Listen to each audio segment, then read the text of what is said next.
Hey guys, welcome back. तो एक नई क्लास में आपका स्वागत है और आज हम लोग न्यूक्लियर फिजिक्स में आगे बढ़ते हुए मैग्नेटिक मोमेंट की बातें करने वाले हैं कि किस तरह से मैग्नेटिक मोमेंट एक न्यूक्लियस के केस में क्या अपना रोल प्ले करता है और क्या उसकी वैल्यू होती है, क्या उसका फॉर्मूला आता है, किस तरह से उस फॉर्मूले तक पहुंचते हैं अपन। तो ये सारी बातें आज करने वाले हैं। So let's start.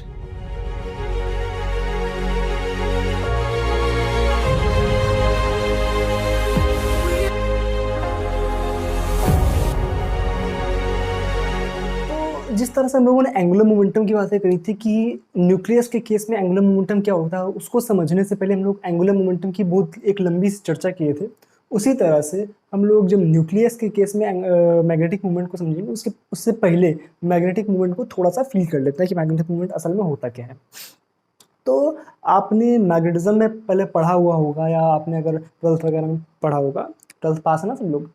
तो अगर ट्वेल्थ किया हुआ है तो आपने सुना होगा कि मैग्नेटिक मूवमेंट क्या होता है। मैग्नेटिक मूवमेंट किसी भी एक आप मैग्नेटिक सिस्टम यानी जिसमें करंट फ्लो कर रही है और उसके चारों तरफ आप एक मैग्नेटिक फील्ड कैलकुलेट करते हैं, बी की वैल्यू आप आती है, फिर उससे म्यू कैलकुलेट करते हैं मैग्नेटिक मूवमेंट।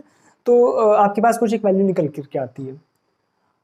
तो उस मैग्नेटिक मोमेंट को जब हम कैलकुलेट करते हैं तो वो हमें एक या तो एक बार मैग्नेट के पास कैलकुलेट करते हैं या तो कोई ऐसा सिस्टम होता है जिसमें कि करंट फ्लो कर रही होती है। लाइक अगर अपन बात करें कि मान लो एक करंट कैरिंग वायर है या करंट कैरिंग लूप है, ठीक है। इस करंट सॉरी इस लूप में करंट फ्लो कर रही आई और इसकी रेडियस मान ली हमने आर, ठीक है। अब इस करंट कैरिंग लूप में हम मैग्नेटिक मोमेंट जब निकालते हैं तो मैग्नेटिक मोमेंट को दिखाने का तरीका क्या होता है हमारे पास। तो मैग्नेटिक मोमेंट को कुछ इस तरह से लिखते हैं अपन, एम इज इसको एम से रिप्रेजेंट करते हैं या कई कई बार अपन टाउ से, चलो टाउ से रिप्रेजेंट कर लेते हैं। जनरली अब आप टाउ से रिप्रेजेंट करें तो tau is equal to I into A. ये एक वेक्टर क्वांटिटी होती है और इसकी जो डायरेक्शन होती है वो डायरेक्शन क्या होती है कि जिस तरफ हमारा एरिया वेक्टर होता है उसी तरफ हमारी मैग्नेटिक मोमेंट की डायरेक्शन होती है। अब मैग्नेटिक मोमेंट को निकालते किस तरह से, मान लो अगर ये एग्जांपल है, आपके पास एक करंट कैरिंग वायर है, लूप है और इस लूप में करंट फ्लो कर रही है। तो करंट फ्लो करने का मतलब क्या होता है कि इलेक्ट्रॉन्स फ्लो कर रहे हैं। इलेक्ट्रॉन्स फ्लो कर रहे हैं। अब अगर इलेक्ट्रॉन फ्लो कर रहे हैं इसका मतलब क्या है, देखो ध्यान से। करंट क्या होती है, E by T. Current is equal to charge upon time. तो चार्ज क्या है इसमें, इलेक्ट्रॉन, और टाइम मान लिया हमने टी, ठीक है। एक चक्कर के लिए जो करंट है उसको हमने देख लिया कि ई बाई टी। अब टाइम, टाइम को किस तरह से निकालेंगे, मान लो जो इलेक्ट्रॉन्स थे, इलेक्ट्रॉन की वेलोसिटी हमने मान ली v।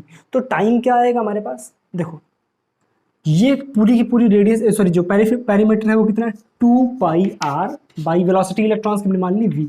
तो जो हमारे पास करंट आई, करंट की वैल्यू हमारे पास आ गई e by 2 pi are into V, correct है। With a minus sign. Minus sign क्यों, क्योंकि इलेक्ट्रॉन पे नेगेटिव चार्ज होता है, राइट।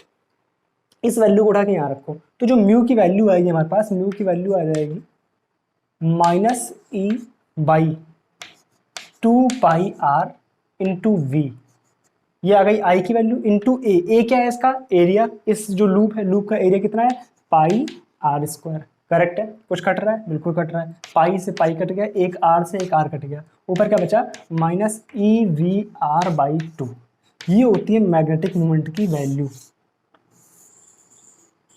बात क्लियर है, यहां तक तो आपने पढ़ा होगा।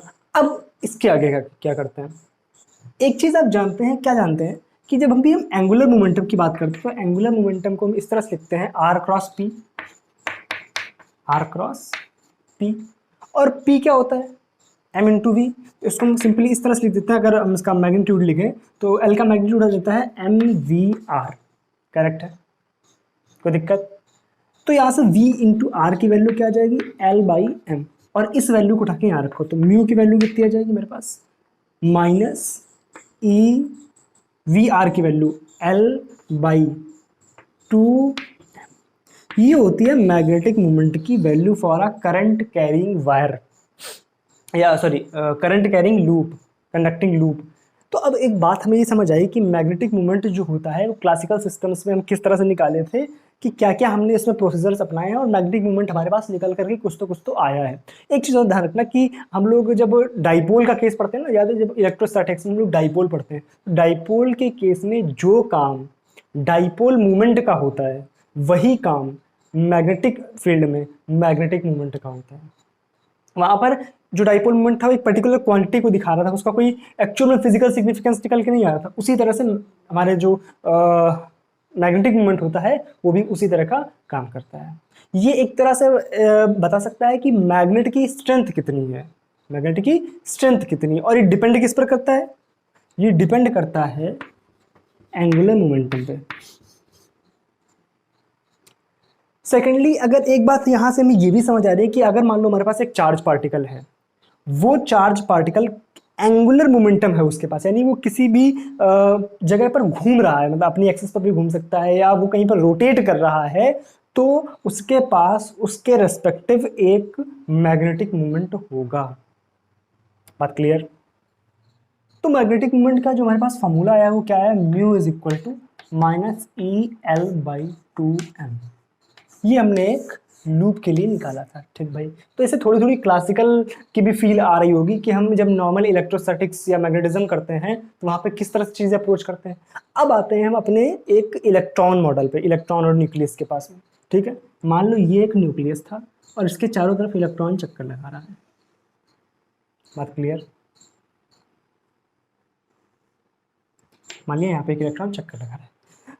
अब ध्यान से देखो तो इलेक्ट्रॉन जो है वो एक पर्टिकुलर जगह पे मूव कर रहा है। तो एक बात अपन ये सीखे हैं कि मैग्नेटिक मोमेंट वहां पर रोल प्ले करेगा जहां पर कोई एक इलेक्ट्रॉनिक चार्ज रोटेट कर रहा है।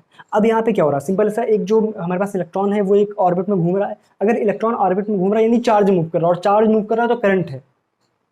एक तरह से देखा जाए तो यहाँ पर एक करंट प्रेजेंट है, और ये जो करंट है इसकी वजह से, चूंकि ये गोल गोल गोल गोल गोल हो रही है, इसकी वजह से होगा क्या कि यहाँ पर इस सिस्टम में एक मैग्नेटिक मोमेंट जनरेट होगा इसी तरह से। अब यहाँ पर जो मैग्नेटिक मोमेंट जनरेट होगा ये हमारा बहुत स्मॉल स्केल पे, बोल सकते हैं ना कि एटॉमिक लेवल पे है। और ये जो बात हमने करी थी वो बात करी थी हमने क्लासिकल पॉइंट ऑफ व्यू से, बट यहाँ पर जो बात कर रहे हैं वो हम एक तरह से बहुत एटॉमिक लेवल पे जाके बातें कर रहे हैं। तो चीज़ें बिल्कुल सेम तो नहीं होने वाली, बट ऑलमोस्ट चीज़ें सेम ही रहती हैं जब भी हम यहाँ से यहाँ पर अप्रोच करने वाले हैं। चेंजमेंट क्या आता है, कुछ जो चेंजमेंट आएगा वो मैं आपको बताता हूँ कि उसमें सिर्फ एक करेक्शन फैक्टर का मल्टीप्लिकेशन हो जाएगा, उसकी हेल्प से ये वाला मैग्नेटिक मोमेंट इस सिस्टम के मैग्नेटिक मोमेंट में कन्वर्ट हो जाएगा। बात क्लियर है ना? तो जब भी हम इस केस में बात करेंगे तो एक चीज़ और ध्यान रखो, मैंने आपको बताया था जो ऑर्बिटल एंगुलर मोमेंटम और स्पिन एंगुलर मोमेंटम का। तो इसमें भी ऑर्बिटल एंगुलर मोमेंटम के रेस्पेक्टिव, तो एंगुलर मोमेंटम है ना, तो ऑर्बिटल एंगुलर मोमेंटम के रेस्पेक्टिव मैग्नेटिक मोमेंट और स्पिन एंगुलर मोमेंटम के रेस्पेक्ट में एक मैग्नेटिक मोमेंट। बात क्लियर है? तो अब हम किसकी बात में, एटम या एटम के लिए, सॉरी एटम इलेक्ट्रॉन जो का जो केस होता है यानी एटॉमिक लेवल पे आकर के हम बातें कर रहे हैं। तो यहाँ पर जो भी हम पहले ऑर्बिटल के लिए बात कर लेते हैं। ऑर्बिटल एंगुलर मोमेंटम अगर हमने मान लिया L, तो जो मैग्नेटिक मोमेंट आएगा इस केस में वो आएगा म्यू, इस एंगुलर मोमेंटम के रेस्पेक्टिव जो मैग्नेटिक मोमेंट आएगा वो आएगा -GL इंटू EL/2m। यहाँ पे GL क्या है, GL सिर्फ एक करेक्शन फैक्टर होता है। क्या होता है?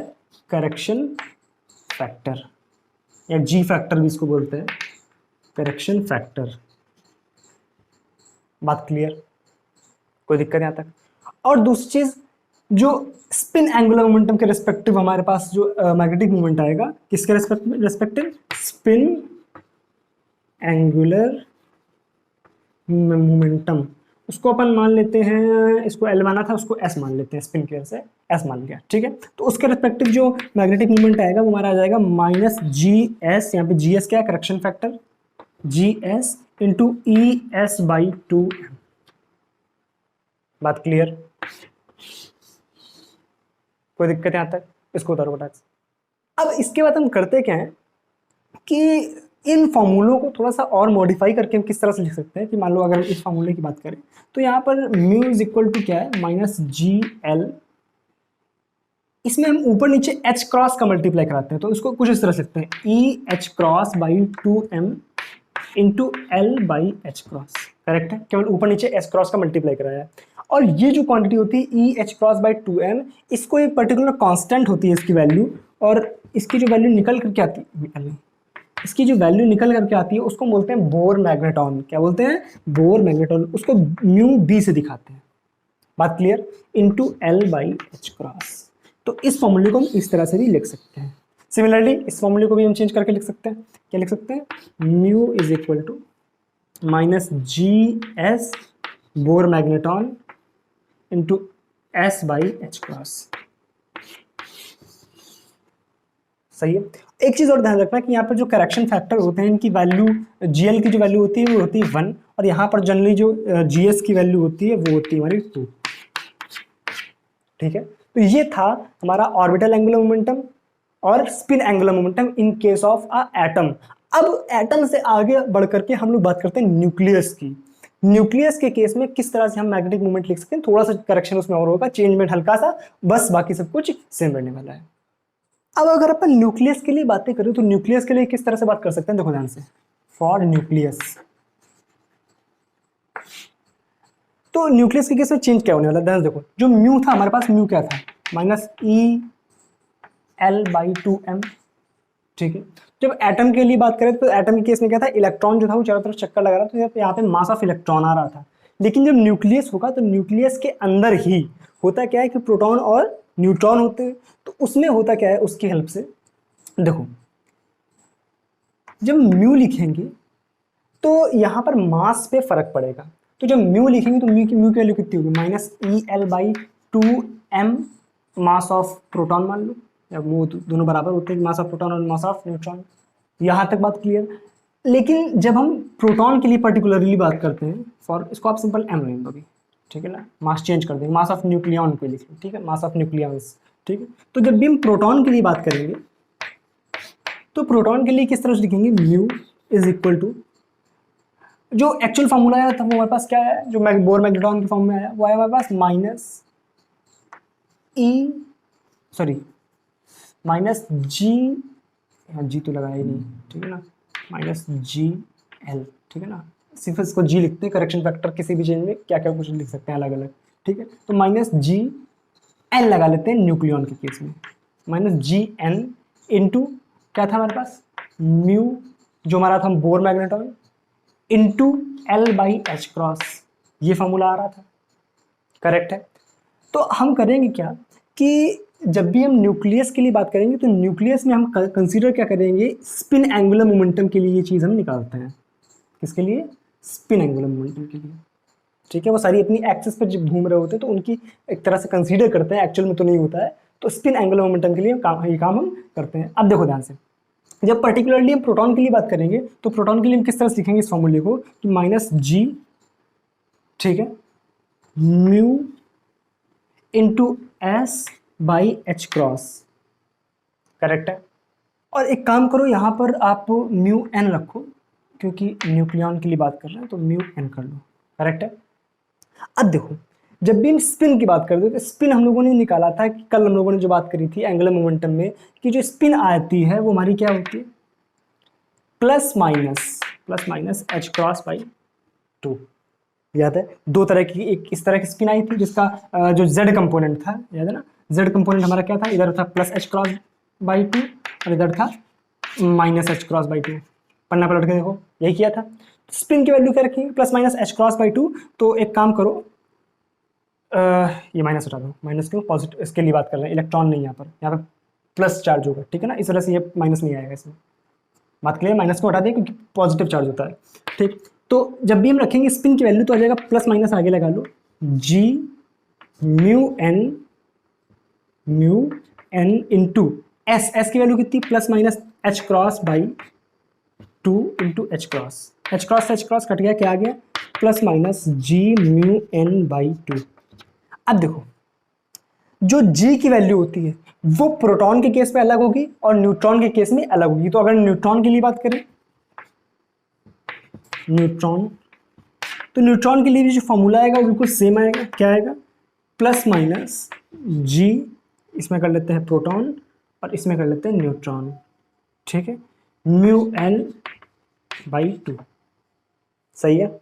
इसके लिए जो जी की वैल्यू होती है और इसके लिए जो जी की वैल्यू होती है, दोनों की वैल्यूज अलग अलग होती हैं। देखो प्रोटॉन के लिए 5.5858 के आसपास आती है ये वैल्यू, और न्यूट्रॉन के लिए ये वैल्यू आती है, जी की वैल्यू जो होती है, जी एन की वैल्यू वो होगी -3.82 के आसपास, ये वैल्यूज होती हैं, ठीक है। तो इनकी जब वैल्यूज रखेंगे तो यहाँ पर प्रोटॉन के लिए जो मैग्नेटिक मोमेंट और न्यूट्रॉन के लिए जो मैग्नेटिक मोमेंट आएगा, दोनों की वैल्यूज अलग अलग आती हैं। अब चाहो तो आप कैलकुलेट करके रख सकते हो। यहाँ पे म्यू एन की वैल्यू भी आपको बता देता हूँ। तो जो म्यू बी था हमारा बोर मैग्नेटॉन, उसकी वैल्यू क्या होती है 5.78 इंटू 10⁻⁵ EV बाई टेस्ला, और जो न्यूक्लियर मैग्नेटॉन होता है उसकी वैल्यू होती है हमारे पास 3.15 इंटू 10⁻8 EV बाई टेस्ला, ठीक है। ये वैल्यूज चेंज क्यों हुई थी, क्योंकि मैंने यहाँ पर ये जो मास की वैल्यू होती है वो चेंज होती है इस तरह से, सॉरी यहाँ पे जो क्या आई थी इसकी वैल्यू म्यू बी, जो म्यू एन था उसकी वैल्यू क्या आएगी, देखो ध्यान से, ये थी मेरे पास EH×2m ये था। तो m की वैल्यू जब चेंज होती है तो उससे म्यू की वैल्यू भी चेंज हो जाती है, ठीक है, इसको आप नोट करके रखो। तो इस तरह से हम लोग न्यूक्लियस के केस में, एटम के केस में जो मैग्नेटिक मूवमेंट होता है उनकी वैल्यूज कैलकुलेट करते हैं, क्या क्या इनकी वैल्यूज निकल करके आती हैं, किस फॉर्मूले से वो निकलती हैं, ये सारी चीज़ें आज हम लोगों ने समझ ली हैं। तो आई होप क्लास आपको पसंद आई होगी। क्लास पसंद आई तो वीडियो को लाइक कर दो, चैनल को अभी तक सब्सक्राइब नहीं किया सब्सक्राइब कर लो, घंटी जरूर दबा देना, ठीक है। चलो, अगर कोई दिक्कत हो तो डाउट हो नीचे कमेंट सेक्शन में पूछ लेना। अब मिलते हैं अगली क्लास में, तब तक के लिए thank you so much, bye bye.